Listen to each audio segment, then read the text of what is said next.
Today Bangla lecture. أَمَّنْ جَعَلَ الْأَرْضَ قَرَارًا وَجَعَلَ خِلَالَهَا أَنْهَارًا وَجَعَلَ لَهَا رَوَاسِيَ وَجَعَلَ بَيْنَ الْبَحْرَيْنِ حَاجِزًا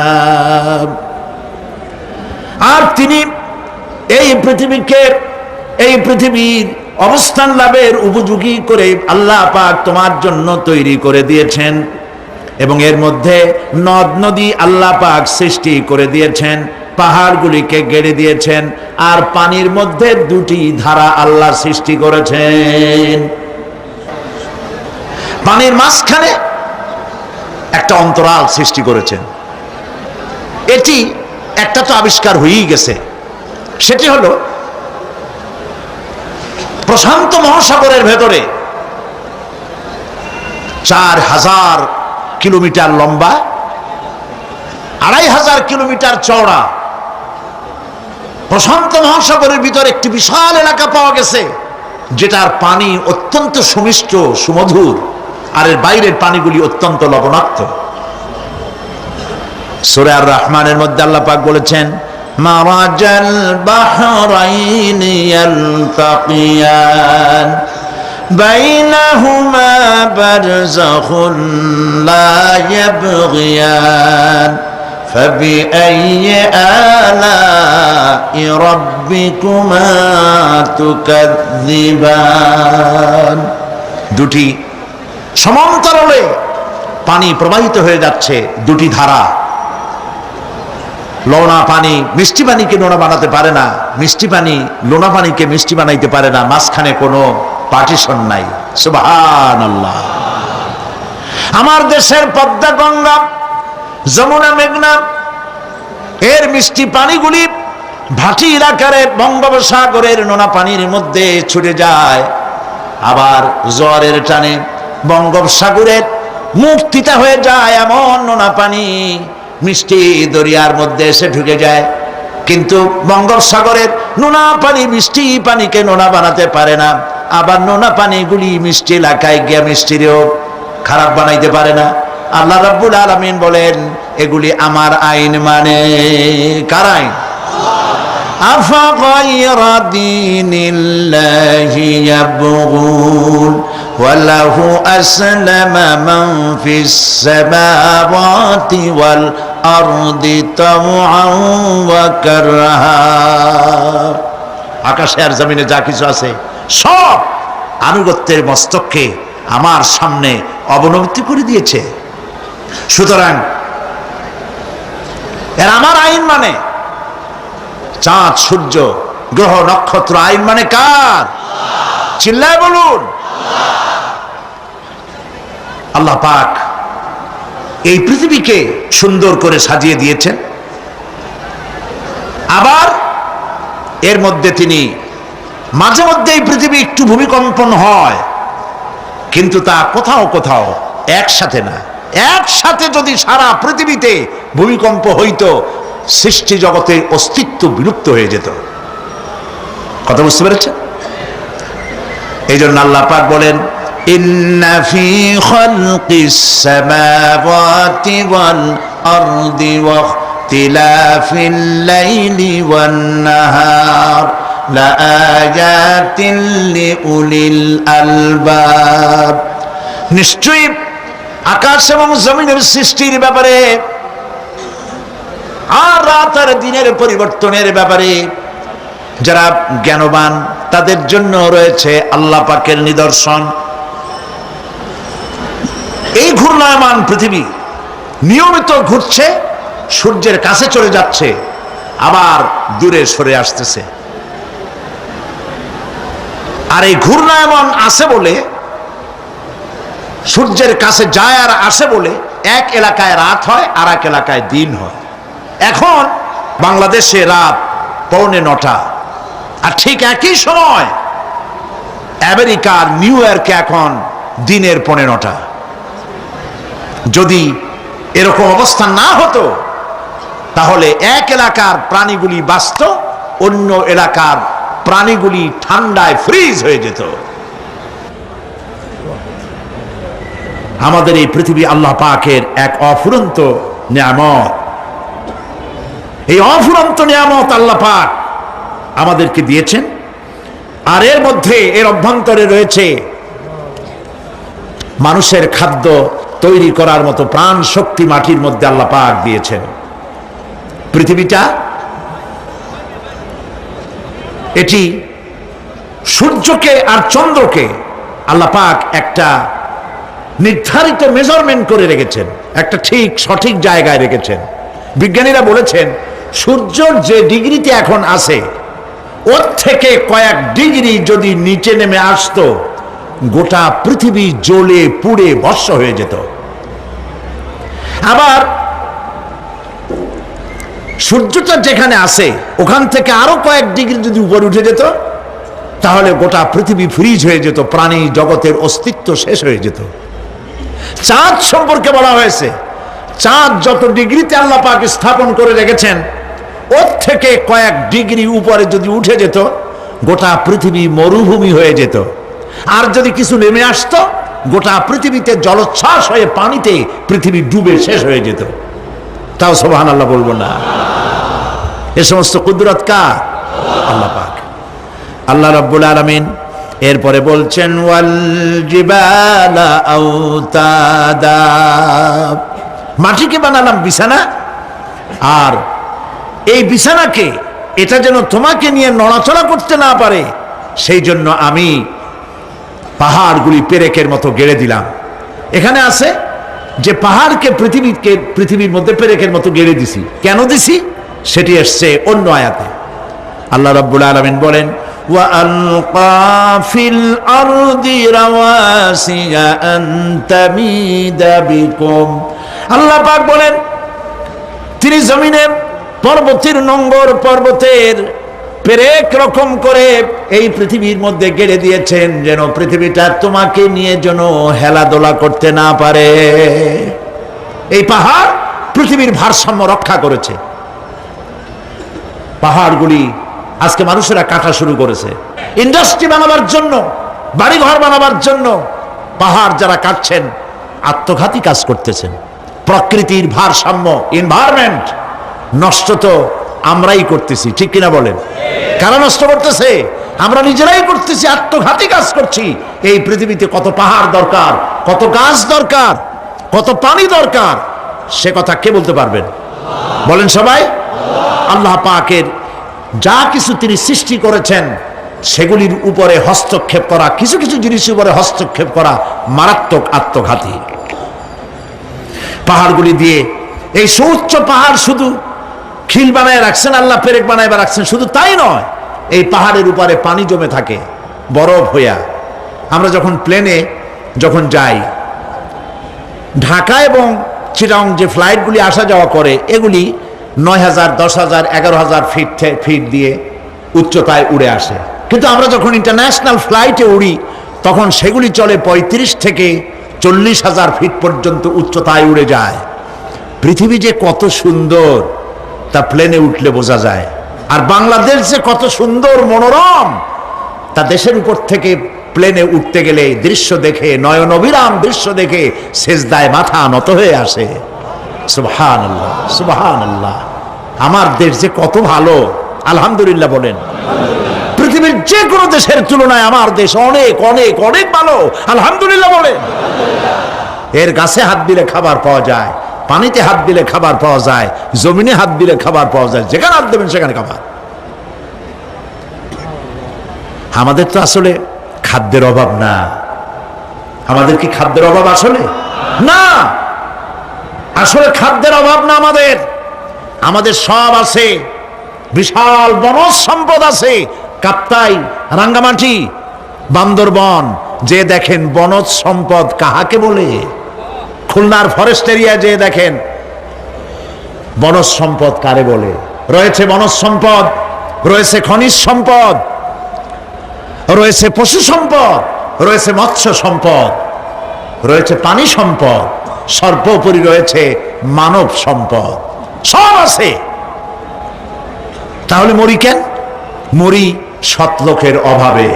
আল্লাহ রাব্বুল আলামিন এই পৃথিবীতে মানুষগুলিকে সুন্দর করে সৃষ্টি করে তার খাওয়া চলা ফেরা ওঠা বসা সব কিছুকে একটি নিয়মতান্ত্রিক পদ্ধতিতে পরিচালিত করেছেন। এটা বুঝলে পরে কল্যাণ, না বুঝলে অকল্যাণ। আসল বক্তব্য ছিল কি? পাহাড়। প্লেনে ওড়ার সময় দেখেছি রাশিয়ার উপর থেকে যখন উড়ে যায়, টার্কি, ইটালি, আফ্রিকা দেশসমূহের উপর দিয়ে যখন উড়ে যায়, তখন দেখতে পাই নিচে পাহাড়ের মাথাগুলি সাদা ধপধপ করছে। প্রথমে তো বুঝি নাই যেগুলি কি, পরে জিজ্ঞেস করে জেনেছি। যখন প্রথম বিদেশে গেছি তখন বুঝি নাই, তারপরে বুঝতে পারলাম এ হলো আল্লাহ পাকের সেই কথা যে পাহাড়ের উপরে আমি পানি জমায় রাখি। এই জমাকৃত পানি সূর্যের চাপে গলাইয়া পাহাড় থেকে পাদদেশে নামাইয়া ফসল উৎপাদিত করি যেখানে বৃষ্টি সম্ভব নয়।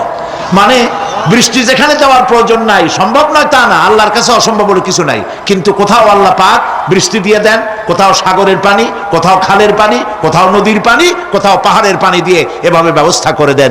এনভায়রনমেন্ট এগুলি নষ্ট করে ফেলছে। একটা দেশ আছে যার নাম, একটা মহাদেশ যার নাম অ্যান্টার্কটিকা। এই অ্যান্টার্কটিকা মহাদেশে কোনো মানুষ নাই, আছে শুধু পেঙ্গুইন। কি আছে কোন তো? পেঙ্গুইন। শুধু বরফ আর বরফ। এগুলি জমা করে রাখার মধ্যে রয়েছে আল্লাহ পাকের বিশেষ কুদরত, যা আল্লাহ পাক মানুষের জন্য তৈরি করে রেখেছেন। মানুষ বুঝতে পারে না। এনভায়রনমেন্ট নষ্ট করে ফেলার পরে এই বরফগুলি গড়ে যাচ্ছে, নষ্ট হয়ে যাচ্ছে। এরপরে আল্লাহ পাক বলছেন وَخَلَقْنَاكُمْ أَزْوَاجًا, আর এই পৃথিবীর বংশধারাকে, সৃষ্টিধারাকে ঠিক রাখার জন্য আমি তোমাদেরকে জোড়ায় জোড়ায় সৃষ্টি করেছি। সুবহানাল্লাহ। প্রত্যেকটি প্রাণীর ভিতরে স্ত্রী জাতীয় পুরুষ জাতীয় আছেই, আছে কিনা বলেন? এমন একটা নামকরণ যেখানে শুধু পুরুষ, নারী নাই, স্ত্রী জাতীয় নাই, আছে নাকি? নাই। বংশধারা বৃদ্ধি করার জন্য প্রত্যেকটি প্রাণী আল্লাহ পাক বলছেন জোড়ায় জোড়ায় বানাইছি, তোমাদেরকেও আমি জোড়ায় জোড়ায় বানিয়েছি। আর কি করেছি? আল্লাহ পাক বলছেন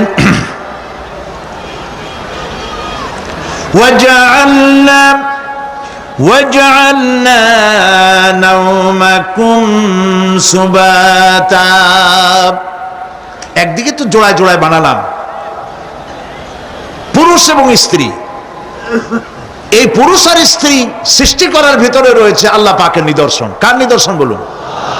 কোরআনে কারীমে আল্লাহ পাক বলেন وَمِنْ آيَاتِهِ أَنْ خَلَقَ لَكُمْ مِنْ أَنْفُسِكُمْ أَزْوَاجًا لِتَسْكُنُوا إِلَيْهَا وَجَعَلَ بَيْنَكُمْ مَوَدَّةً وَرَحْمَةً إِنَّ فِي ذَلِكَ لَآيَاتٍ لِقَوْمٍ يَتَفَكَّرُونَ। আর আল্লাহ পাকের অসংখ্য নিদর্শনের মধ্যে এটিও নিদর্শন যে তিনি তোমাদের থেকে তোমাদের জোড়া সৃষ্টি করেছেন, তোমাদের স্ত্রী বানাইছেন। কেন? লিতাসকুনু ইলাইহা, যাতে করে তুমি তার কাছ থেকে তোমার মনের প্রশান্তি, সেও এবং তুমিও উভয়ের কাছে মনের প্রশান্তি খুঁজে পাও। ওয়া জাআলা বাইনাকুম মাওয়াদ্দা, আর আল্লাহ পাক তোমাদের মধ্যে সৃষ্টি করেছেন ভালোবাসা। ওয়া রাহমা, আর পরবর্তী সময় সৃষ্টি করেছেন দয়া এবং করুণা। লিতাসকুনু ইলাইহা বলতে বোঝানো হয়েছে যে এই ব্যবস্থা আপনি আপনি হয়নি, এটি একটি উদ্দেশ্যকে লক্ষ্য করে হয়েছে। একে অপরের নিকটে যেন শান্তি পায়, প্রশান্তি পায়, একজন আরেকজনের কাছে পূর্ণ মাত্রায় তাই মিলিত হওয়ার জন্য নির্জন পরিবেশের আশ্রয় নেয়। আর এভাবে করি আল্লাহ পাক মানব বংশের এই ধারাকে অব্যাহত রেখেছেন। সুবহানাল্লাহ। ওয়া জাআলা বাইনাকুম মাওয়াদ্দা, আর তোমাদের মধ্যে আল্লাহ পাক ভালোবাসা সৃষ্টি করেছেন। এই কথা বলার এর ব্যাখ্যা কি? ভালোবাসা সৃষ্টি করেছেন এর ব্যাখ্যা এরকম হতে পারে, কয়েক রকম। আমি যেটা জেনেছি সেটি হচ্ছে এরকম: ভালোবাসার সৃষ্টি হওয়ার কথা ছিল না, এক পর্যায়ে ভালোবাসা থাকবে কোন একটি বিশেষ সময়, বাকি সব সময় ঝগড়া হবে, এটাই হওয়া স্বাভাবিক ছিল। ধরুন মেয়ের বাড়ি চট্টগ্রাম, ছেলের বাড়ি বরিশাল। মেয়ে শুটকি খেতে খুব পছন্দ করে, ছেলের গন্ধও সহ্য করতে পারে না। মেয়ে বলে খড়ে জাত দে, আর ছেলে বলে যে কমে যাও। মানে একজন আর একজনের ভাষার সাথে মিল নাই, কথা ঠিক কিনা বলেন? ভাষার সাথে মিল নাই, রুচির সাথে মিল নাই। একজনের টক পছন্দ করে আর একজনের টক সহ্য করতে পারে না, আর একজনের শুটকি খায় আর একজনের শুটকি পছন্দ করে না। কাজে রুচি আর অভ্যাস ইত্যাদি দিয়ে সারাদিন স্বামী স্ত্রীর মধ্যে ঝগড়া হওয়া স্বাভাবিক ছিল, ঠিক না? আল্লাহ পাক বলেন সেখানে আমি এই স্বামী স্ত্রী যখন হয়ে যায় তখন দুজনের মধ্যে আমি ভালোবাসার সৃষ্টি করে দেই। আর সে ভালোবাসা এমন পর্যায়ে চলে যায়, স্ত্রী তার স্বামীর জন্য জীবন দিতে চায়, স্বামী তার স্ত্রীর জন্য জীবনের সবকিছু উজাড় করে দিতে চায়। ওয়াজআলা বাইনাকুম মাওয়াদ্দা, এরপরে সৃষ্টি করি রাহমা। ওই ভালোবাসা ছিল যৌবন কেন্দ্রিক, বিশেষ এক উদ্দেশ্যকে সামনে রেখে। কিন্তু যখন যৌবনে ভাটি লাগলো তখন ওই উদ্দেশ্য আর থাকলো না। তখন আল্লাহ পাক বলেন এই সময় তো দুজনের মধ্যে রাগারাগি খেসাখেসি ইত্যাদি হয়, স্বাভাবিক ছিল, কিন্তু তা হইল না। আমি রহমত দিলাম, করুণা দিলাম। এখন বুড়ি বুড়ারে ছাড়ে বাঁচে না, আর বুড়াও বুড়িরই ছাড়া বাঁচে না।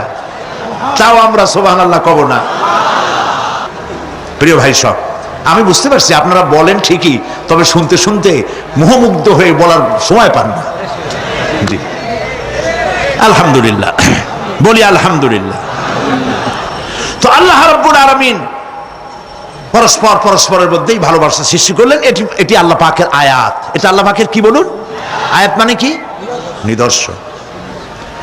এরপরে রাব্বুল আলামিন বলেন ওয়াজআলনা নাওমাকুম সুবাতা, আর আমি তোমাদের জন্য ঘুমকে করেছি শান্তির বাহন। মানুষের অঙ্গ প্রত্যঙ্গ প্রত্যেকটির কাজ ভিন্ন, প্রকৃতিও ভিন্ন। চোখ দেখে, কান শোনে, জিহ্বা স্বাদ গ্রহণ করে, নাক শোনে, নাক শোখে, মস্তিষ্ক চিন্তা ভাবনা করে। এ হলো প্রকৃতি। আর প্রত্যেকটি অঙ্গ প্রত্যঙ্গের রুচি আলাদা, কর্তব্যের মধ্যে বিরাট বৈষম্য। যেমন চোখ রঙিন এবং সুন্দর জিনিস দেখতে ভালোবাসে, ঠিক কিনা বলেন? ঠিক কিনা? একটা খারাপ জিনিসের দিক চোখ পড়লেই মানুষ তাড়াতাড়ি চোখ ফিরায় নেয়, ঠিক না? চোখ সুন্দর এবং রঙিন জিনিস দেখতে ভালোবাসে। কান সুমধুর সুর শুনতে ভালোবাসে, উৎসাহ বোধ করে। আর হাত নরম এবং মসৃণ জিনিসে স্পর্শ করতে উৎসাহ বোধ করে। নাক আতরের গন্ধ শুঁকতে ভালো লাগে। আর মন নতুন নতুন রঙিন ভাবনা ভাবতে চেষ্টা করে। বাড়ি বানাবো, বিল্ডিং বানাবো, ইন্ডাস্ট্রি করব, ছেলে বিয়ে দেবো, মেয়ে বিয়ে দেবো অমুক জায়গায় বিরাট লোকের কাছে। ভাবতে ভাবতে ভাবের সাগরে হারিয়ে যায়। আর ভাবনার ভিতরে খেয়ালে যদি কেউ পোলাও পাকায়, বাস্তবে তা হোক আর না হোক, খেয়ালে মনে মনে যদি কেউ পোলাও পাকায়, তাহলে ঘিয়ের দাম যাই হোক না কেন তাতে কিছু আসে যায় না, ঠিক কিনা? মানুষ রঙিন রঙিন ভাবনা ভাবতে খুব মজা পায়। তাহলে আমি কি বুঝাইতে চাইলাম? চোখের কাজ, নাকের কাজ, মুখের কাজ, কানের কাজ, মনের কাজ, প্রত্যেকটি অঙ্গ প্রত্যঙ্গের ভিন্ন ভিন্ন কাজ আছে, ভিন্ন ভিন্ন রুচি আছে। কিন্তু একটি ব্যাপারে হাত, পা, চোখ, নাক, মস্তিষ্ক সব এক ব্যাপারে তারা ঐক্যমত পোষণ করেছে। এ ব্যাপারে কোনো ইখতিলাফ তাদের মধ্যে নাই, সেটা হলো ঘুম। সেটার নাম কি? ঘুম। ঘুমাইতে চায়, হাতের শরীরের সমস্ত অঙ্গ প্রত্যঙ্গ ঘুমের কোলে নিবেদিত হয়ে যেতে চায়। ঘুম না আসলে হাত আর চলে না, মাথায় আর ভাবতে ইচ্ছা করে না, পাও আর চলতে চায় না, হার্টবিট বেড়ে যায়। আর ঘুমালে পরে সব শান্ত হয়ে যায়। সুবহানাল্লাহ কব না? আল্লাহ রাব্বুল আলামিন বলেন এই নিদ্রাকে, এই ঘুমকে আমি তোমাদের জন্য শান্তির বাহন বানিয়ে দিয়েছি। আলাম ইয়ারাউ আন্না জাআলনাল লাইলা লিয়াসকুনু ফীহি ওয়ান নাহারা মুবসিরান ইন্না ফী যালিকা লাআয়াতিন লিকাওমি ইউমিনুন। তারা কি আল্লাহ পাকের এই কুদরতের কথা চিন্তা করে না? যে আমি রাতের আধার দিয়ে ধরনীর বুক ছেয়ে দেই, দিনের উজ্জ্বলতা, কোলাহল, গাড়ির আওয়াজ, ভ্যাঁ ভোঁ আওয়াজ হচ্ছে, কলকারখানা আওয়াজ হচ্ছে, সূর্যের বিরাট তাপ, ঘুম আসে না। সারাদিন কাজ করার পর শরীরের আরাম দেওয়ার জন্যে রাতের একটি কালো চাদর পৃথিবীর উপরে আমি বিছায় দেই।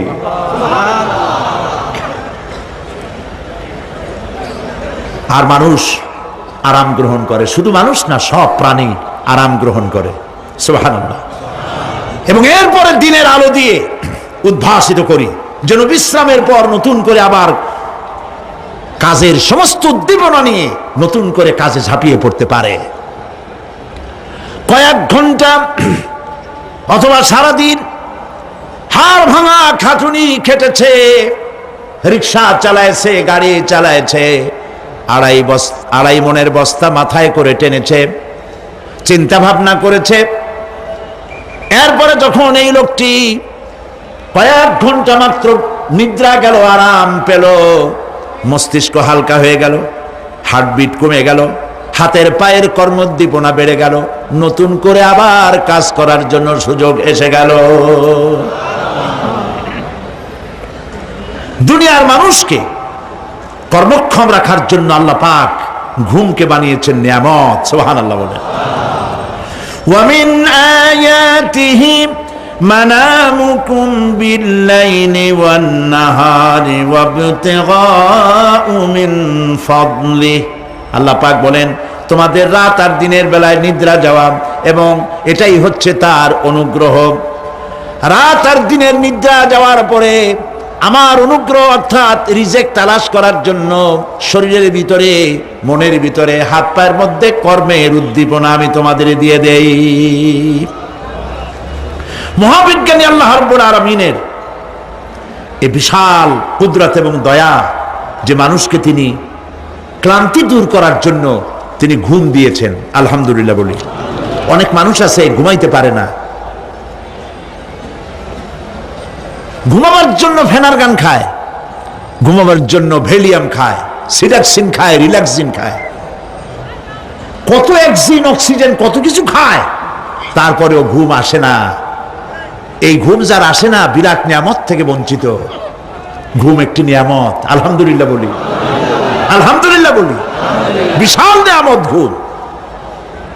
আল্লাহ যে সমস্ত নিয়ামত আমাদের জন্ম থেকে শুরু করে এ পর্যন্ত বডির মধ্যে দিছেন, মৃত্যুর আগে আল্লাহ যেন একটিও কেড়ে না নেন। বলি আমিন। আল্লাহ রাব্বুল আলামিনের পরে বলেন,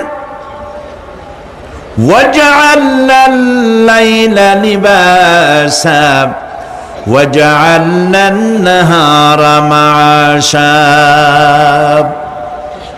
আর রাতকে করেছি আচ্ছাদন, আবরণ, দিনকে রুজি কামাবার জন্য ব্যবস্থা করে দিয়েছি। দিনের বেলা রুজি কামাবেন, দিনের বেলায় ঘুমায় থাকবেন না। বহুত মানুষ আছে সকালবেলায় ঘুম দিল, 12টা 1টা বাজে গেল। উর্দুতে ছোটবেলায় পড়েছিলাম, জিসনে সোয়া উসনে খোয়া, যে ঘুমাইলো সব সর্বনাশ করলো। অসময় ঘুমানো, অসময় ঘুমানো সর্বনাশ হয়ে যাবে সব। এই জন্য আল্লাহ পাক বলেছেন, দিনটারে বানাইছি রুজি কামাবার জন্য। রুজি কামাও। রুজি কামানো এটাও একটা ইবাদত। রুজি কামানো কি? হালাল রুজি কামাবেন, ইবাদত। আপনি যে আপনার স্ত্রীকে একটা ব্লাউজ কিনে দেন, কাপড় চোপড়, প্রয়োজনীয় কসমেটিক্স কিনে দেন, আপনি যে বাজার ঘাট করেন, সব হালাল পয়সা যদি হয়, সাদকা দেওয়ার মতো সমান সওয়াব হবে। রুজি কামাইতে হবে, এটা আল্লাহ পাকের হুকুম। রুজি কামাও। ফাইদা কুদিয়াতিস সালাত ফান্তাশিরু ফিল আরদ ওয়াবতাগু মিন ফাদলিল্লাহ। সুবহানাল্লাহ বলেন। নামাজ যখন শেষ হয়ে গেল, ফাইদা কুদিয়াতিস সালাত, নামাজ যখন শেষ হয়ে গেল, ফান্তাশিরু ফিল আরদ, তখন জমিনে ছড়িয়ে পড়ো আর আমার অনুগ্রহ, রিস্ক অনুসন্ধান করো। সুবহানাল্লাহ। মসজিদে বসে বসে খালি তাসবিহ টিপতে থাকো না, কাজের সময় কাজ করো। অফিস থেকে বলে আসছে জোহরের নামাজ পড়তে যাই, জোহরের নামাজ পড়িয়ে তারপর নফল পড়া শুরু করছে, এরপরে দোয়া দুরূদ পড়া শুরু করছে। 1 ঘন্টা অফিসের সময় নষ্ট করেছেন। ফরজ নামাজ, সুন্নত নামাজ পড়তে যতটুকু লাগবে, এর থেকে বেশি সময় নিলে বেতন হালাল হবে না। আপনি মিথ্যা কথা বলে, মিথ্যা ছুটি নিয়ে দিনের কাজ করতে পারেন না। আপনার রুজি হালাল হইতে হবে। আপনার নফল নামাজ পড়া দরকার, রাত পড়ে আছে, রাতের বেলা গিয়ে জনমের মতো নফল পড়েন, কে নিষেধ করবে? মনে থাকবে কথা? প্রিয় ভাই সব, হযরত ওমর ফারুক রাদিয়াল্লাহু তাআলা আনহু তিনি একবার মসজিদ নববীর মধ্যে দেখলেন ফজরের সময়, জোহরের সময় তিনি দেখলেন ফজরে যাদের দেখলাম এক জায়গায় বসা 5-7টা লোক, জোহরে তো তাদেরই দেখতেছি, আসরের সময় দেখলেন ওইখানে বসা, মাগরিবেও দেখলেন, এশায়ও দেখলেন। এশার নামাজের পর তিনি প্রশ্ন করলেন, তোমরা কারা? বলল যে আমরা হলাম দূরের থেকে আসছি, মসজিদে নববী শ্রেষ্ঠ মসজিদ, এখানে বসে বসে আল্লাহর জিকির আজগার করি। তা আল্লাহর জিকির আজগার করো, নামাজ পড়ো, খাও কি? কাজে কিছু লোক আছে ওরা মেহেরবানি করে রান্না করে আনিয়া আমাদের খাওয়াইয়া যায়। হযরত ওমর ফারুক রাদিয়াল্লাহু তাআলা আনহু বললেন, তাহলে তো তোমার চাইতে, তোমরা যে কয়জন এখানে বসে ইবাদত করো, তোমাদের চাইতে ওই ব্যক্তি অনেক উত্তম যে নিজে রুজি কামাই করে তোমাদের খাওয়ায় যায়, তোমরা তো অলস। শুনে রাখো, নামাজের সময় ছাড়া আগামীকাল এই জায়গায় যদি বসা দেখি, ব্যাট মেরে বাইর করে দেবো মসজিদ নববী থেকে। ইসলাম কাজের প্রতি উদ্দীপনা দিয়েছে, ইসলাম কাজের ট্রেনিং দিয়েছে। সুবহানাল্লাহ বলে কাজ করো আর খাও, বসে বসে বাপের বোঝা হইও না। প্রিয় ভাই সব, এরপরে আল্লাহ পাক বলছেন, ওয়াবানাইনা ফাওকাকুম সাবআন শিদাদা, আর তোমাদের উপরে আমি তোমাদের উপরে শক্ত মজবুত 7টি আকাশ সৃষ্টি করেছি। সুবহানাল্লাহ। এর থেকে বেরিয়ে যাওয়ার কোনো উপায় নাই, এতে ফাটল ধরাবারও কোনো উপায় নাই। এবং এই আকাশটাকে আমি আবার সুন্দর করে সাজায় রাখছি, নয়ন অভিরাম দৃশ্য সার্বক্ষণিকভাবে আমি রেখেছি, রাতের আধারে যা দেখা যায়। সেটা কি? আল্লাহ রাব্বুল আলামিন বলেন, ইন্না যায়্যানাস সামাআদ দুনিয়া বিজিনাতিল কাওয়াকিব, এই দুনিয়ার আকাশখানিকে তারকা প্রদীপ দিয়া সাজায় রেখেছি মনের মতো, দেখো তুমি তাকাইয়া, কি সুন্দর করে আকাশকে সজ্জিত করে রেখেছি। আল্লাযী খালাকা সাবআ সামাওয়াতিন তিবাকা মা তারা ফি খালকির রাহমানি মিন তাফাউত ফারজি'ল বাসারা হাল তারা মিন ফুতুর। ক্ষমাশীল তিনি, সপ্ত আকাশ রচিলেন থরে থরে, কোন ত্রুটি হেরিবে না তার পূর্ণ সৃজন পরে। চাহো তুমি তার সৃষ্টি পানে, দেখো কিছু ভুলচুক, ফিরাও তোমার নয়ন খানি, ফিরাও তোমার মুখ। আকাশটাকে সুন্দর করে সাজাইছি, তাকায় দেখো তো কোনো ভুল ত্রুটি আছে নাকি? সুবহানাল্লাহ। আল্লাহ পাক বলছেন, মা তারা ফি খালকির রহমান মিন তাফাউত, রহমানের সৃষ্টির ভিতরে কোনো ত্রুটি পাবে না। ফারজিল বাসারা হাল তারা মিন ফুতুর, আবার তাকাও। কে বলতেছেন? আবার তাকাও, ভালো করে তাকাও, দেখো কোন সৃষ্টির মধ্যে কোনো ত্রুটি আছে কি? জোরে বলেন নাই, জোরে বলেন নাই, বলেন আলহামদুলিল্লাহ, সুবহানাল্লাহ। এক দরবেশ, সে একবার এক বট গাছের তলায় বসিয়া এই আয়াত পড়তেছিলেন। এই আয়াত পড়ে তার মনে উঠলো, আল্লাহ পাক বলছেন হাল তারা মিন ফুতুর, দেখো কি কোনো ভুল চুক, আবার তাকাও। তো সে দেখে ভুল ত্রুটি তো ধরবার উপায় নাই, আল্লাহ তোমার সৃষ্টির মধ্যে কোনো ত্রুটি নাই, তবে একটা জিনিস আমার কাছে একটু বেকায়দা লাগে। সেটা কি? সে বলছে যে আল্লাহ, এই যে বট গাছ, বিশাল গাছ, যেমন গাছ ফলটা তো ওইরকম হয়নি, তাল গাছটা যেমন ফলটাও ওই রকম, নারকেল গাছটা যেমন ওই রকম, বেল গাছটা যেমন ফলটা ওই রকম, সালটাটা যেমন ফলটা ওই রকম, ঠিক না? কিন্তু এত বড় বট গাছ, ফল একেবারে একটু একটু। দরবেশ সাহেব শীত হয়ে শুয়ে শুয়ে এগুলি চিন্তা করতেছিলেন। হঠাৎ করে একটা বটের ফল, আধা পাকা ফল, অনেক উপর থেকে বৃন্তচ্যুত হয়েছে, দরবেশ সাহেবের নাকের ডগার উপরে টস করে পড়ছে, পড়ার সাথে সাথে নাক জ্বলিয়ে উঠছে। কান ধরে তওবা করে দরবেশ সাহেব সিজদায় পড়ে গেছেন, আল্লাহ কি বুড়িটা করলাম, আমার চিন্তা মতে যেমন গাছ তেমন ফল, তালের সাইজের যদি হইতো, যে পজিশনে আমার নাকের উপরে পড়ছে, নাক তো ভালো, মাথাও গুঁড়ো গুঁড়ো হয়ে যেত। সুবহানাল্লাহ, সুবহানাল্লাহ। আল্লাহ পাক বলছেন, ثم ارجع البصر كرتين ينقلب إليك البصر خاسئا وهو حسير। অক্ষমহীন দৃষ্টি তোমার সৃষ্টিতে পাবে ফাঁকি, ফিরাও তোমার নয়ন খানি, ফিরাও কাঙ্গালাখি। আমার সৃষ্টি নৈপুণ্যতার দিকে যতবার তাকাও না কেন, আমার সৃষ্টির ভিতরে কোনো ত্রুটি তুমি দেখতে পাবে না। এই জন্য নবীজি বলেছেন, আল্লাহ রাব্বুল আলামিনের সৃষ্টির কলা কুশলতার প্রতি কেউ যদি একবার গবেষণা করে, একটা ঘন্টাও যদি কেউ চিন্তা করে, কয় ঘন্টা? একটি ঘন্টা আল্লাহর সৃষ্টি নৈপুণ্যতা সম্পর্কে একটি ঘন্টা যদি কেউ চিন্তা করে, গবেষণা করে, নবীজি বলেছেন ওই বান্দার আমল নামায় আল্লাহ পাক 60 বছরের নফল ইবাদতের সওয়াব লিখে দিবে। চিন্তা করো, গবেষণা করে, শ্রদ্ধায় মাথা নত হয়ে আসবে, আপনাতেই সেজদা করবে। সুবহানাল্লাহ। এরপরে আল্লাহ পাক বলেন, ওয়াজআলনা সিরাজান ওয়াহাজা, আর আমি তোমাদের উপরে আকাশ সৃষ্টি করেছি, আর ওর মধ্যে আমি সৃষ্টি করেছি মহাশূন্যে এক অতি উত্তপ্ত, অতি উজ্জ্বল এক বাতি সৃষ্টি করেছি। সিরাজ শব্দের অর্থ হলো সূর্য, ওয়াহাজ এ শব্দের অর্থ হচ্ছে একই সাথে অতি উত্তপ্ত, অতি উজ্জ্বল।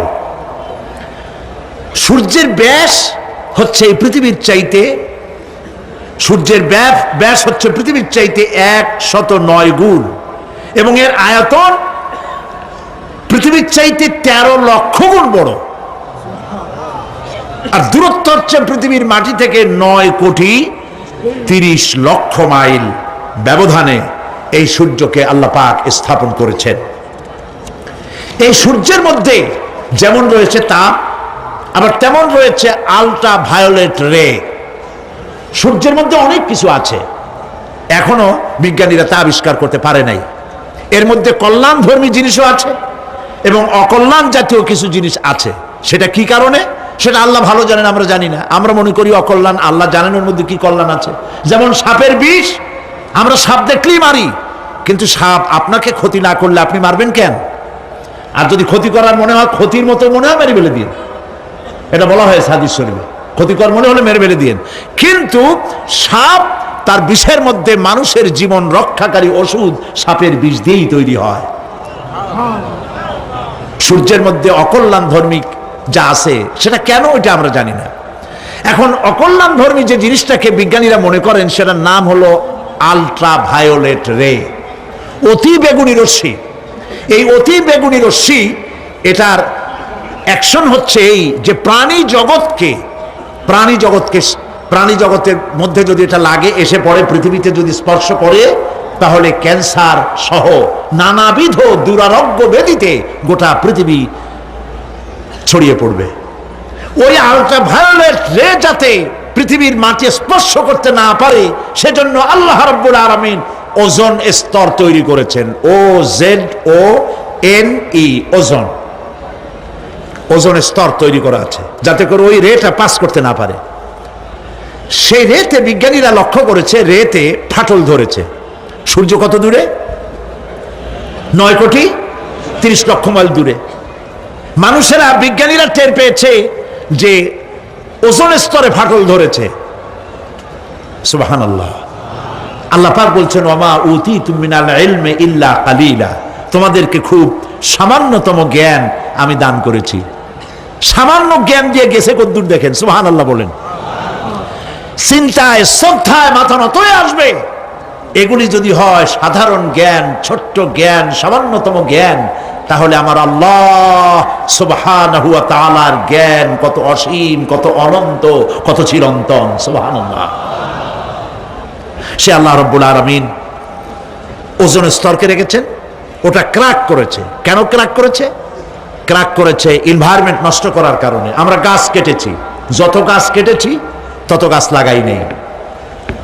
টেলিভিশনে যে গাছ সম্পর্কিত যে বিজ্ঞাপনগুলি দেওয়া হয়, এগুলি নিছক কোন বিজ্ঞাপনের উদ্দেশ্যে বিজ্ঞাপন নয়, এগুলি বাস্তব। নবী করিম সাল্লাল্লাহু আলাইহি ওয়াসাল্লাম গাছ কাটতে নিষেধ করেছেন। প্রয়োজনে কাটুন, প্রয়োজনে, বিনা প্রয়োজনে আপনি গাছের পাতাও ছিঁড়বেন না, প্রয়োজনে গাছটাও কেটে ফেলতে পারেন। পাতা ছিঁড়বেন না কেন? যেহেতু প্রত্যেকটি পাতা আল্লাহ রাব্বুল আলামিনের জিকির করছে। এই গাছগুলি কেটে কেটে প্রকৃতির ভারসাম্য আমরা নষ্ট করেছি। গাছ আমাদের বন্ধু। আমরা বাতাস থেকে অক্সিজেন গ্রহণ করি, অক্সিজেনকে কার্বন ডাই অক্সাইড করে ছেড়ে দেই। কার্বন ডাই অক্সাইড হচ্ছে প্রাণী জগতের জন্য বিষ। এই বিষকে নষ্ট করে দিয়ে অক্সিজেনকে পরিশোধিত করা, রিফাইন করার কোনো ফ্যাক্টরি পৃথিবীতে নাই। আল্লাহ রাব্বুল আলামিন এই সৃষ্টি জগৎকে বাঁচাবার জন্য অসংখ্য গাছ বানিয়েছেন, আর গাছের খাদ্য বানিয়েছেন কার্বন ডাই অক্সাইড। আমার জন্য যেটা বিষ, সেটা গাছের জন্য খাদ্য। গাছ সারা রাত এটাকে খাইলো, দিনের বেলায় সূর্যের তাপে এই কার্বন ডাই অক্সাইড আর গাছের সবুজ রং, পাতার সবুজ রঙে মিলে এক প্রকারের রন্ধন ক্রিয়ার মধ্য দিয়ে কার্বন ডাই অক্সাইড আবার ফ্রেশ অক্সিজেন হয়ে পৃথিবীর প্রাণী জগৎকে বাঁচার জন্য পথ উন্মুক্ত করে দেয়। আল্লাহ সুবহানাহু ওয়া তাআলা তিনি বলছেন, এভাবে করে আমি এই সূর্যের তাপ দিয়ে পৃথিবীবাসীকে কল্যাণধর্মী হিসেবে সূর্যকে সৃষ্টি করেছি। এই সূর্যের তাপ, এটি একটি বিরাট অগ্নিকুণ্ড। কোটি কোটি বছর ধরে ভূপৃষ্ঠে আলো এবং উত্তাপ ছড়িয়ে যাচ্ছে। সুবহানাল্লাহ বলেন। বলেন তো, পৃথিবীর সমস্ত আগুন সব যদি এক জায়গায় করা হয়, সূর্য এক সেকেন্ডে যে তাপ পৃথিবীতে দেয়, ওরকম এক সেকেন্ডের তাপ পৃথিবীর সব আগুন এক জায়গায় হইয়া সমভাবে সর্বত্র ছড়াতে পারবে কি? সুবহানাল্লাহ। মসজিদ আন-নববী আশ-শরীফ, আল মদিনা আল মুনাওয়ারা, সোনার মদিনা। সুবহানাল্লাহ। আমি মদিনায় গিয়া এবারও বলছি, আল্লাহ যদি ফাহাদের মাফ করতে চান, মসজিদে নববী এবং মসজিদে হারামের যে এক্সটেনশন এবং হাজিদের জন্য যে উপকার করেছেন, আল্লাহ যদি মাফ করতে চান, এটা বড় আকারের একটা ওসিলা হয়ে যেতে পারে। এক সময় গরমে কষ্টে অস্থির হয়ে যেতাম মসজিদে নববীতে, এখন মসজিদে নববীতে ঢুকলে মনে হয় জান্নাতের মধ্যে। আর জান্নাত তো চিন্তা করা যায় না, কোনো চোখ নাই যা দেখছে, কোনো কল্পনা নাই, যা মন নাই যা কল্পনা করছে, এটার সাথে তুলনাই হবে না। তবে মনে হয় যেন জান্নাতের মধ্যে ঢুকে গেছি। প্রত্যেকটি খামের গোড়া থেকে ঠান্ডা বাতাস উঠতেছে, প্রত্যেকটি পিলারের গোড়া থেকে। মসজিদে নববী থেকে 3 কিলোমিটার দূরে এসি প্লান্ট। পৃথিবীর সব থেকে বড় এসি প্লান্ট হচ্ছে মদিনা মুনাওয়ারায় এসি প্লান্ট, যেটা দিয়ে মসজিদে নববী, যেখানে 8 লক্ষ মানুষ একসাথে নামাজ পড়তে পারে। ঠান্ডা উঠতেছে। সুবহানাল্লাহ। ভাইদের বলি, হজ যারা করছেন, পয়সা করি আছে, হজ করেছেন, ভালো করেছেন, মাঝে মধ্যে সময় পেলে রমজান মাসে যায়েন। মানুষেরা আমাদের দেশের হলিডে করতে কপাল পোড়ারা সিঙ্গাপুর যায়, ব্যবসা করতে যান, আমার আপত্তি নেই। আমেরিকা যান, সিঙ্গাপুরে যান, ব্যাংকক যান, হংকং যান, থাইল্যান্ড যান, যেন বললে সেখানে যান। কিন্তু হলিডে করার জন্য এই সব জায়গায় না গিয়া পয়সাগুলি জমাইয়া রমজান মাসে যাইয়েন মদিনা মুনাওয়ারায়, আর আল্লাহর ঘর মসজিদে হারামে। সুবহানাল্লাহ। কোরআন নাজিল কেমনে হয়েছে তা তো দেখি নাই। ইমাম যখন তারাবির মধ্যে তেলাওয়াত করেন, মনে হয় যেন আকাশ থেকে এখনো কোরআন নাজিল হচ্ছে। সুবহানাল্লাহ। কি তেলাওয়াত! যেমন শেখ আব্দুর রহমান আস-সুদাইস, তেমন সাউদ আশ-শুরাইব, তেমন শেখ আব্দুর রহমান আল হুজাইফি। সুবহানাল্লাহ, সুবহানাল্লাহ। তো আল্লাহ তার কুদরত দিয়ে এই পৃথিবীকে ভরে রেখেছেন, নিয়ামত দিয়ে ভরে রেখেছেন। মুসলমানদের জন্য সবচাইতে বড় নিয়ামত কোরআন শরীফ নিয়ামত, কাবা শরীফ নিয়ামত, মসজিদ আন-নববী আশ-শরীফ, আল মদিনা আল মুনাওয়ারা। সুবহানাল্লাহ। সবাই বলেন সুবহানাল্লাহ। আল্লাহ রাব্বুল আলামিন বলছেন, وأنزلنا নাযালনা মিনাল মুসিরাতি মাআন সাজ্জাজা। আমি আকাশ থেকে তোমাদের জন্য অবিশ্রান্ত বিরাম ভাবে বৃষ্টি বর্ষণ করি। কেন? লিনুখরিজা বিহি হাব্বান ওয়া নাবাতা ওয়া জান্নাতিন আলফাফা। আকাশ থেকে বৃষ্টি বর্ষণ করি যাতে করে শাক সবজি শস্য দানা খাদ্য এই জমিন তোমাদেরকে উৎপাদিত করে দেয়। আলহামদুলিল্লাহ। সেই জন্য আল্লাহ পাক বলছেন, দেখো আকাশ থেকে যে পানিটা নাজিল করলাম, বৃষ্টি দিলাম, এই বৃষ্টির পানি আনলাম কই থেকে? সমুদ্র থেকে। সমুদ্রের পানি মিষ্টি না নোনা? জবাব দেন না। আকাশ থেকে যখন পড়ে তখন এটা কি মিষ্টি নোনা না মিষ্টি? আল্লাহ রাব্বুল আলামিন বলেন, আফারাইতুমুল মাআল্লাযী তাশরাবুন আনতুম আনজালতুমুহু মিনাল মুজনি আম নাহনুল মুনজিলুন। তোমরা যে পানি পান করো, এই পানি আকাশ থেকে কে নাযিল করে? তোমরা করো না আমি আল্লাহ করি? কে করে বলেন? আল্লাহ পাক বলছেন, লাউ নাশাউ জাআলনাহু উজাজান ফালাউলা তাশকুরুন। ইচ্ছে করলে এই পানিগুলি কি লবণাক্ত আকারে নাজিল করতে পারতাম, আমি মিষ্টি করে নাজিল করে দিলাম। কেন বান্দা আমার শুকর আদায় করো না? নোনা অবস্থায় যদি নাজিল হতো সমস্ত ফসল তোমাদের ধ্বংস হয়ে যেত। এখন আপনি বলতে পারেন যে আল্লাহ পাক, আল্লাহ তাআলা তিনি আকাশ থেকে পানি না দিলে আমাদের অসুবিধা কি? মানুষ তো নানান রকম চিন্তা করে, পানি না দিলে তো কি অসুবিধা? আমার খালে পানি, আমার বিলে পানি, আমার কুয়ায় পানি, আমার টিউবওয়েলে পানি, পানি না দিলে ক্ষতি কি? আল্লাহ পাক কোরআনে কারীমের মধ্যে বলেছেন, কুল আরাআইতুম ইন আসবাহা মাউকুম গাওরান ফামান ইয়াতিকুম বিমাইম মাইন। বলো দেখি সবে শুকাইয়া যদি যায় এই জমিনের পানি, তাহলে হেথায় তটনির ধারা কে দিবে সবারে আনি। বান্দারে, বৃষ্টি না হইলে তুমি পানির পরোয়া করো না। সমুদ্রের পানি নেবা, নদীর পানি নেবা, কলের পানি নেবা। শুনে রাখো বান্দা, নদীর প্রবাহমান নদীর পানি, কলের পানি, টিউবওয়েলের পানি, মাটির পরতে পরতে পানি সব যদি আমি শুকায় দেই, কে আছে এই পৃথিবীতে যে নতুন করে তোমার জন্য পানি আমদানি করে দিতে পারে? পারে কেউ? কেউ পারে না। এই পানি দিয়ে আমি তোমাদের জন্য ফসল ফলাই। লিনুখরিজা বিহি হাব্বান ওয়া নাবাতা। ইয়া আইয়ুহান নাসু যকুরু নি'মাতাল্লাহি আলাইকুম হাল মিন খালিকিন গায়রুল্লাহ। হে মানব সকল, স্মরণ করো আল্লাহ পাকের ওই নিয়ামতকে। ওই আল্লাহ ছাড়া তোমাদের কি এমন কেউ আছে? কোন আল্লাহ, কোন রিজিক দাতা?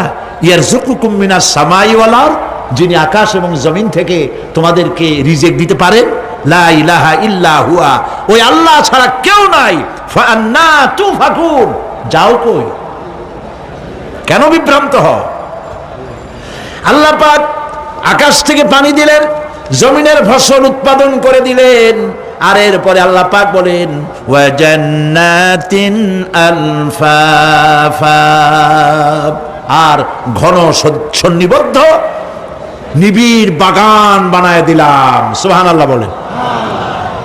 এখানে আল্লাহ পাক কি কি বললেন? শাক, লক্ষ্য করুন, শাক সবজি খাদ্যশস্য উদ্ভিদ এগুলো দিলাম, আর সাথে সাথে ঘন নিবিড় বাগান বানাইলাম। নিবিড় বাগান দেখছেন? দেখেন নাই, বোঝেন নাই, তাই দেখেন নাই, তা নাহলে দেখছেন। কক্সবাজার যাওয়ার সময় দেখেন না গাছের রাস্তার দুই ধারে কত গাছ, দেখছেন কিনা? রাঙ্গামাটি যাওয়ার সময়, বান্দরবনে যাওয়ার সময় কার বাবা এই গাছগুলি লাগাইছে? কোন? কে লাগিয়েছে? আল্লাহ। চিল্লায় বলেন কে লাগিয়েছে? পাহাড়ের গাছ কি আপনি লাগাইছেন? তো কথা কইতে পারলেন না কেন? কে লাগিয়েছে? আল্লাহ পাক। Sundarban forest area. দেখছেন কোনোদিন? না দেখলে যাইয়েন, দেখে আসেন। বিশাল এরিয়া, বঙ্গোপসাগরের কিনারা দিয়া খুলনা, সাতক্ষীরা, এই বিরাট অঞ্চল, বরিশাল, খুলনা, সাতক্ষীরা, পটুয়াখালী, বিরাট এরিয়া নিয়ে রয়েছে সুন্দরবন, শত শত মাইল। সুবহানাল্লাহ বলে। বিশাল গাছ, গাছের এরিয়া। এই গাছগুলি কে লাগাইছে? জোরে বলেন, কে লাগাইছে? এই গাছগুলির নার্সিং করেন কে? একটা জিনিস দেখে আমি অবাক হয়ে গেছি, সেটা হলো এখানে বহু রকমের গাছ আছে। সুন্দরী কাঠ, পশুরি, বাইন, গেওয়া, গোল, অনেক রকমের গাছ আছে। যেখানে সুন্দরী গাছ, সব সুন্দরী গাছ। যেখানে গেওয়া, যেখানে বাইন, যেখানে গোল, গোল পাতা, সব সেখানে সেইগুলাই। অথচ কেউ যে গাছগুলি লাগাই দিয়ে আসে নাই। আরেকটা অসুবিধা, আরেকটা জিনিস হচ্ছে, জোয়ারের সময় এই এলাকা ডুবে যায়, 1 হাত 1.5 হাত পানি হয় গাছের গোড়ায়। যে ফলগুলি পড়ছিল গাছ দিয়া, এই ফলগুলি ভাটির টানে চলে গেল, নিচে নেমে গেল, নদীতে নেমে গেল, আবার জোয়ারের টানে উঠে আসলো, পানিতে ভেসে ভেসে ফলগুলি ভারী হয়ে গেল। এক সময় ভাটির টানে আর গেল না। এই গাছগুলিকে, সুন্দরী গাছের মধ্যেই সুন্দরী ফল, বাইনের মধ্যে বাইনের ফল, কে সাজাইয়া এই সুন্দর বাগানগুলি বানাইল? চিল্লায় বলো। জান্নাতিন আলফাফা, ঘন নিবিড় সন্নিবদ্ধ বাগান আমি সৃষ্টি করেছি। সুবহানাল্লাহ বলে। এই গাছগুলি মানুষেরা জন্মের খাওয়া খায়। বন বিভাগে যারা দায়িত্বে থাকে মনে করে শ্বশুরের লাগানো গাছ, বাজানের লাগানো গাছ, সমানে কাটে চোরের মতো বিক্রি করে। এরা ডাকাত, এরা চোরের চাইতেও নিকৃষ্ট, যারা গাছ চুরি করে। আল্লাহ পাক জানেন মানুষের খাসলাত। এই ফরেস্ট বিভাগে, বন বিভাগে যারা চাকরি করেন, সব খারাপ আমি তা বলবো না, ভালো মন্দ মিলেই আছে। কিছু আছে জন্মের খাওয়া খায়, ঘুষ খায়, আর গাছগুলো বেচে ছাড়িয়ে দেয়, সর্বনাশ করে দেয়। আল্লাহ পাক তার মানসা, তার মর্জি মোবারক হচ্ছে এই যে গাছগুলি যেন বংশ অনুক্রমে পৃথিবীর মানুষ বছরের পর বছর, শতাব্দীর পর শতাব্দী, সহস্রাব্দীর পর সহস্রাব্দী যেন ভোগ দখল করতে পারে। সেজন্য আল্লাহ রাব্বুল আলামিন এই বন জঙ্গল রক্ষা করার জন্য নিজস্ব গার্ড বাহিনী রেখে দিয়েছেন। চিন্তা করছেন সেই গার্ড বাহিনী কারা? বন্য হাতি, রয়্যাল বেঙ্গল টাইগার, বড় বড় সাপ। আপনারা যান, যায় দেখবেন সালাম কেমনে দেয়। রয়্যাল বেঙ্গল টাইগার জীবিত মানুষ খায় না। তার অর্থ কি? তার অর্থ হলো বাঘের মুখোমুখি মানুষ যখন হয়, তখন বাঘের চেহারা দেখে মানুষের রুহু গলার কাছে এসে যায়। আধমরা তখনই হয়। এরকম জীবনে আমার এক পজিশন হয়েছিল। লন্ডনে আমাকে আমার ভক্তরা বলল যে সাফারি পার্ক আমাকে দেখাবে। তখন চলো সাফারি পার্ক কি? যে সব জন্তু জানোয়ার ছাড়িয়ে দেওয়া, ওর মধ্যে দিয়া গাড়ি নিয়ে যেতে হবে। তাই বললাম থাবা দিয়ে যদি গাড়ির গ্লাস গ্লাস ভাঙে? তা বললো যে ওখানে পুলিশ আছে, লোকজন আছে, হর্ন জোরে বাজাইতে হবে, নিয়ম আছে, তাহলে তারা আসবে এবং বন্দুকের মধ্যে রাবারের গুলি আছে, বিষ মাখানো, ওইটা মেরে দেবে। তারপরে জন্তুটা পড়ে যাবে, তার ঘুম আসবে, তখন বেঁচে যাবে। আমি দেখার লোভ সামলাইতে পারলাম না, আর ভয় তো ঘামে গেলাম। আল্লাহ ভরসা করে গেলাম। বিশাল এরিয়া, আল্লাহ যে কত দেখাইছে গোলামের, সুবহানাল্লাহ। সারা জীবন সেজদায় পড়েও কুলাইতে পারবো না, কত আল্লাহ দেখাইছেন, সুবহানাল্লাহ। গেট দিয়ে ঢুকলাম, লোহার বিশাল গেট, বাঘ সিংহ সব ছাড়িয়ে দেওয়া জঙ্গলের মধ্যে। তা আমরা গেছিলাম একটা ভালো সময়, সকালবেলা। সেখানে সব গোস্ত, বড় বড় গোস্ত, এগুলো খাইতে দিছে, প্রাণীরা সব গোস্ত খাওয়ায় ব্যস্ত। সেখানে মানুষগুলা, আমরা কাফের বলি আর যাই বলি, তাদের নৈতিকতা আছে। আমার দেশের বাঘগুলারে তাদের জন্য বরাদ্দ হচ্ছে গোস্ত, কিন্তু 4 পায়া জন্তুরে হাড্ডি খাওয়াইয়া 2 পায়া পশুগুলিতে গোস্তগুলো খাইয়ে ফেলে। জানোয়ার পশুর চাইতে নিকৃষ্ট, ঠিক কিনা বলেন? পশুর খাদ্য নিজে খায়। যাই দেখেন আমাদের দেশের চিড়িয়াখানাগুলির অবস্থা, বাঘ শুকায় গেছে, হরিণ শুকায় গেছে, সিংহ শুকায় গেছে। তার তো শুকাবার কথা না। পরে কে খাওয়ায় জঙ্গলে? কে খাওয়ায়? আল্লাহ পাক খাওয়ান, সুবহানাল্লাহ। এত বড় বড় গোশতের টুকরা এক একটা বাঘে পেয়েছে। বাঘ একটারে নিয়ে গাছে উঠছে, আর একটা টানাটানি করতেছে, আর আমরা গাড়ি নিয়ে আসতে যাচ্ছি। এক বাঘ তার ওই গোশত ফালায় থুয়ে আমাদের দিকে আগায় আসতেছে। আমি বললাম, আল্লাহ, যা ভয় করতেছিলাম আমি তখন, ওই যে বলেছি যে মরা মানুষ বাঘে খায় না, বাঘ দেখলেই কলিজা উড়ে যায়। আমার হার্ট বিট এত বাড়ছে, আর আল্লাহ আল্লাহ করতেছি, দোয়া দুরুদ শেষ হয়ে গেছে পড়তে পড়তে। বাঘটা একেবারে গাড়ির কাছাকাছি আসছে, ইন্না লিল্লাহ পড়তে পড়তে সরে গেলাম। আল্লাহর মেহেরবানি, বাঘটাও কি মনে করলো এই যে ছোট্ট আল্লাহর ছোট্ট গোলাম, হরে খাইয়া কি হবে, বলা ছাড়িয়ে দিল আমার ওই মনে করে। তার যা শক্তি, গাড়ির গায়ে যদি থাপ্পড় মারতো, আমার টয়োটা গাড়ি ছিটকে আর এক জায়গায় পড়ে যেত। আল্লাহ বাঁচাই দিলেন, সুবহানাল্লাহ। প্রিয় ভাই, সব আল্লাহ রাব্বুল আলামিন এই সব জিনিস পৃথিবীকে দিয়েছেন। আর এইগুলি বলার পরে আল্লাহ পাক বলছেন যে এই চোখে দেখা জিনিসগুলি বললাম। কে বলতেছেন? চোখে দেখা জিনিসগুলি দেখালাম, এগুলি দেখে চোখ হলো, চক্ষুকে উন্মিলিত করার জন্য এই সব দৃষ্টান্ত আমি চোখের সামনে রেখে দিলাম। এর দ্বারা বোঝো, এত বড় বিশাল আকাশ, অত বড় সূর্য, এত সুন্দর চাঁদ, এই পাহাড়, ওই সমুদ্র, এই বনবনানী যিনি সৃষ্টি করেছেন, আমার মতো ছোট্ট মানুষ মৃত্যুর পরে তিনি আবার জিন্দা করতে जगह जी लगाने के लिए ये दुनिया नहीं है, जगह जी लगाने के लिए ये दुनिया नहीं है, ये इबरत की जा है तमाशा नहीं है। নবীজি বলেছেন, কেউ যদি মাগরিবের পরে আর এশার পরে, ফজরের পরে আর এশার পরে যদি তিনবার পড়ে আস্তাগফিরুল্লাহাল্লাযী লা ইলাহা ইল্লা হুয়াল হাইয়ুল কাইয়্যুম ওয়া আতুবু ইলাইহি, তিনবার করে যদি পড়ে, সাগরের ফেনা তুল্য গুনাহ যদি থাকে আল্লাহ তাআলা মাফ করে দিবেন।